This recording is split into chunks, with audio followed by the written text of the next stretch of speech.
सर्वेषां कृते। अद्य अस्माकं तृतीयः पाठः 10वीं कक्षायाः व्यायामः सर्वदा पथ्यः।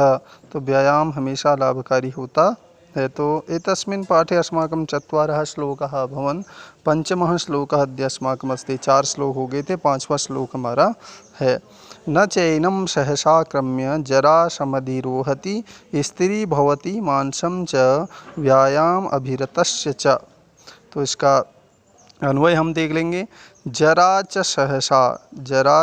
सहसा एनम आक्रम्य एनम समधिरोहति व्यायाम अभिरतस्य ही मांसम स्त्री भवति। अर्थात न चैनम सहसाक्रम्य, ऐसे व्यायामी व्यक्ति पर बुढ़ापा, जरा बोलते हैं बुढ़ापा, समधिरोहति अचानक, सहसा अचानक, समधिरोहति यानी सवार नहीं होता है। स्त्री भवति मांसम, और उसका मांस भी क्या हो जाता है, स्थिर हो जाता है। और मांसम च व्यायाम अभिरतस्य च, और व्यायाम में तल्लीन रहने वाले व्यक्ति को, अब इसका अर्थ ऐसे ले लेंगे, व्यायाम में तल्लीन रहने वाले व्यक्ति पर बुढ़ापा अचानक आक्रमण नहीं करता या सवार नहीं होता, और उसका मांस भी स्थिर हो जाता है। छठा देखेंगे। व्यायाम अस्मिन् गात्रस्य पद्भ्याम उद्वर्तितस्य च व्याधयो नोपसर्पन्ति वैन्तेयम् इव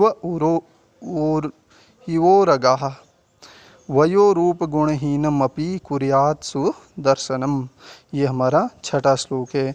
व्यायामिन अश्विन गात्रस्य, जो व्यायाम करने से, पसीने से, अश्विन गात्र से यानी व्यायाम पसीने से लथपथ, पदभ्याम उद्वर्तितस्य च, यानी जो व्यायाम करके जिसका शरीर पसीने से लथपथ हो जाता है, और पदभ्याम उद्वर्तितस्य च, और दोनों पैरों को उठाकर किए जाने वाले जो व्यायाम हैं, तो उस व्याधयो नोपसर्पन्ति, ऐसे व्यक्ति के समीप व्याधियाँ यानी रोग, नोपसर्पन्ति उसी प्रकार नहीं आते हैं जिस प्रकार से वैन्तेयम इव उरगाः, उरगाः बोलते हैं सर्प, जिस प्रकार वैन्ते यानी गरुड़ के समीप सर्प नहीं आते हैं।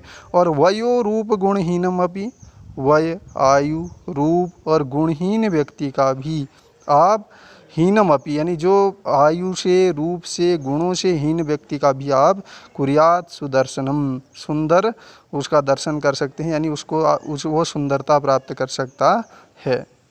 अगला 7वां देखेंगे। व्यायाम कुर्वतो नित्यम विरुद्धम अपि भोजनम विदग्धम अविदग्धम वा निर्दोषम परिपच्यते।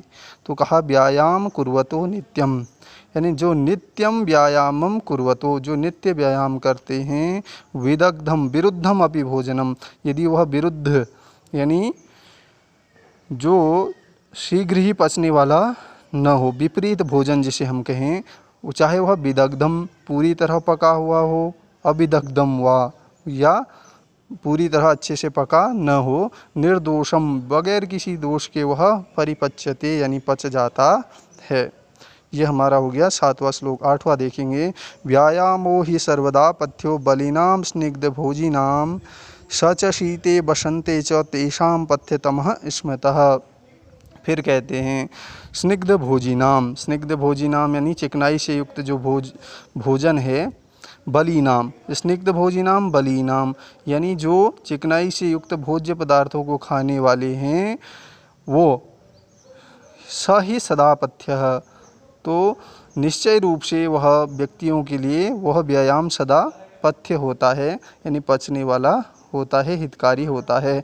किंतु शीते वसंते च, शीत ऋतु में और वसंत ऋतुओं में च तेषां पथ्यतमः स्मृतः, तो उसे अत्यधिक, उस व्यायाम को अत्यधिक क्या माना गया है, अत्यधिक हितकारी माना गया है। अगला देखते हैं। सर्वेषु ऋतुषु अहरः पुंभिरात्मा हितैषिभिः बलस्यार्धेन कर्तव्यो व्यायामो हन्यतोऽथवा। तो कहते हैं जो अपना सर्वेषु ऋतुषु अरह यानी सभी ऋतुओं में, आत्महितैषी भी, इसका अन्वय देखेंगे, आत्महितैषी भी पुंभी मनुष्यों के द्वारा सर्वेषु ऋतुषु सभी ऋतुओं में अहरह बलस्यार्धेन कर्तव्यो, यानी अपना हित चाहने वाले मनुष्यों को सभी ऋतुओं में प्रतिदिन अपने शरीर के आधे बलस्यार्धेन कर्तव्यो, यानी अपने आधे बल का व्यायाम करना चाहिए। और यदि व्यायामो हन्यतो अथवा, और अधिक न, इससे अधिक होने पर व्यायाम मार डालता है।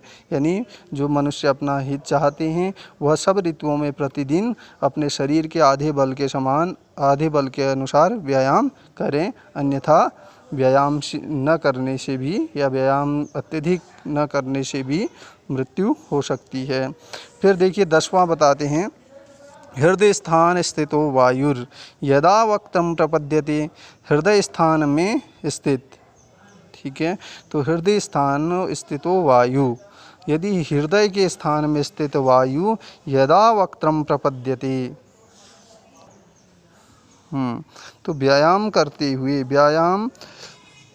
तो हृदय स्थान स्थितो वायुर यदा, हृदय के स्थान में स्थित वायु जब मुखम प्रपद्य, वक्त्रम यानी मुखम, प्रपद्यते यानी मुख तक पहुँचती है, तो व्यायाम कुर्वतो, व्यायाम करते हुए, जंतु का तद, यानी वह बलार्धस्य लक्षणम, वह आधे बल का लक्षण है। यानी कहने का तात्पर्य है व्यायाम को करते हुए मनुष्य की जो हृदय स्थान में स्थित वायु है वह जब श्वास यानी मुख तक पहुंच जाती है तो वह अर्ध बलस्य लक्षणम, वह व्यायाम आधे बल का लक्षण होता है।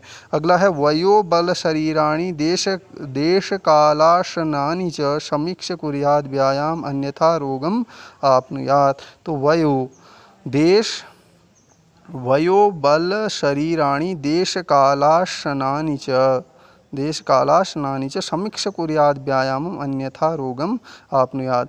तो देखेंगे वय आयु, बल, शरीर, देश काल आदि को देख करके, शरीर और स्थान को भी, देश को भी, काल को भी, और भोजन, समय और भोजन को देख करके वे समीक्ष कुर्याद व्यायामम, इन सब की उचित प्रकार से समीक्षा करके व्यायाम करना चाहिए, अन्यथा रोगम आपनुयात, और अन्यथा रोग प्राप्त हो सकता है।